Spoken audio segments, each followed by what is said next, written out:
சென்னை கீழ்ப்பாக்கத்தில் நடைபெற்ற போக்குவரத்து விதிகள் குறித்த பள்ளி மாணவர்களுக்கான விழிப்புணர்வு நிகழ்ச்சியில் சென்னை பெருநகர போக்குவரத்து காவல்துறையின் கூடுதல் ஆணையர் சுதாகர் கலந்து கொண்டு நடிகர் விஜய் பாணியில் குட்டி ஸ்டோரி சொல்லி மகிழ்வித்தார். ஒரு ஊர்ல ஒரு பெரியவர் இருந்தாராம். அந்த பெரியவர் அவருக்கு குழந்தைங்க கிடையாது, அவரும் ஒரு ஒய்ஃப் மட்டும்தான். ஆனா அவருக்கு பணத்தை செலவு பண்ணவே முடியாது. பயங்கர கஞ்சம். அவருக்கு திடீர்னு ஒரு ஆசை வந்துருச்சான், எனக்கு பால்கோவா சாப்பிடணும்னு. உடனே அவர் ஒய்ஃப் கிட்ட சொன்னாங்களா, எனக்கு இது மாதிரி இன்னைக்கு பால்கோவா சாப்பிடணும்னு ஆசையாக இருக்குது, ஸோ பால்கோவா சமைச்சு வை. ஆனால் நம்ம பால்கோவா சமைக்கும் போது வேறு யாராவது வந்துட போகிறாங்க. வேறு யாராவது வந்துட்டு என்ன பண்ணணும், அவங்களுக்கு கொஞ்சம் பால்கோவா கொடுக்கணும். அவங்களுக்கு என்னால் கொடுக்க முடியாது, நம்ம 2 பேர் மட்டும்தான் சாப்பிடணும், அதனால சமைச்சு வை அப்படின்னு சொல்லிட்டு இருந்தாரான். அந்த அம்மாவும் சமைக்க ஆரம்பிச்சிடான்.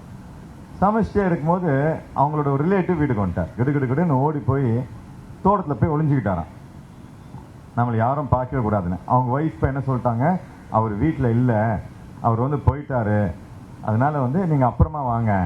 அந்த ரிலேட்டிவ் தெரியும் இவரை பற்றி, இவர் எப்படிப்பட்டாலும் அந்த ரிலேட்டிவ்க்கு தெரியும். என்னானாலும் அவருக்கும் பால்கோவா வாசனை வந்துருச்சு. சரி பாவம், இவர் பால்கோவாவே இந்த சொந்தக்காரர் விட மாட்டேன்ட்டார்.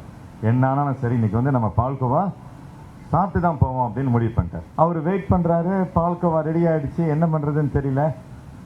உடனே இந்த பெரியவர் என்ன பண்ணிட்டார், அவங்க ஒய்ஃப்க்கு லைட்டாக ஒரு மெசேஜ் பாஸ் பண்ணிட்டார். ஒன்று சொல்லு, வெளில போன நான் இறந்து போயிட்டேன்னு சொல்லு.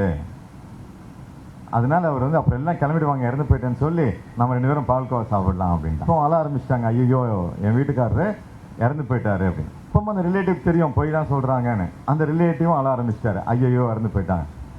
அக்கம் பக்கத்து வீட்டுக்காரங்க எல்லாம் வந்துட்டாங்க. அப்புறம் அதுக்கான ஃபார்மாலிட்டிஸ் எல்லாம் பண்ணுறாங்க, எடுக்கிறாங்க. இவரை ஃபியூனரலுக்கு கொண்டு போகிறாங்க. கொண்டுட்டு போய் கடைசியில் நெருப்பு வைக்கிறதுக்கு எல்லாம் போட்டுட்டு அவரை படுக்க வச்சுட்டு நெருப்பு வைக்க ஆரம்பிச்சிட்டாங்க. ஆனாலும் நம்மளால் என்ன பண்ணார், கண்ணை மூடிக்கிட்டே இருந்தார், எந்திரிக்கவே மாட்டேன் அப்படின்னு. நெருப்பு வச்சதுமே அவங்க ஒய்ஃப்க்கு பயம் வந்துருச்சு. அப்புறம் அவங்க ஒய்ஃப் அழுது, ஐயோ அவர் சாகலை, வெயிட் பண்ணுங்க அப்படின்னு அவர்கிட்ட போய் சொல்கிறாங்க.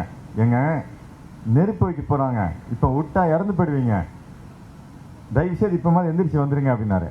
அவர் சொன்னாராம், நெருப்பை வச்சு உயிர் போனாலும் பரவாயில்ல, பால்கோவா மட்டும் யாருக்கும் கொடுக்க மாட்டேன் அப்படின்னு. இல்லை நம்ம அம்மா அப்பாலாம் எப்படி இருக்காங்க, என்ன ஆனாலும் பரவாயில்ல, ஹெல்மெட் மட்டும் வாங்கியே கொடுக்க மாட்டேன் அப்படின்னு இருக்காங்க. நீங்கள் போய் உங்கள் வீட்டில் எல்லாம் உங்கள் அம்மா அப்பாவுக்கு இந்த கதை சொல்லி கேட்கணும், இதோ அந்த பால்கோவாக்காரர் மாதிரி பண்ணாதீங்க, எங்களுக்கு என்ன பண்ணுங்க, ஹெல்மெட் வாங்கி கொடுங்க அப்படின்னு சொல்லணும். செய்திகளை உடனுக்குடன் தெரிந்து கொள்ள உடனே சப்ஸ்கிரைப் பண்ணுங்க.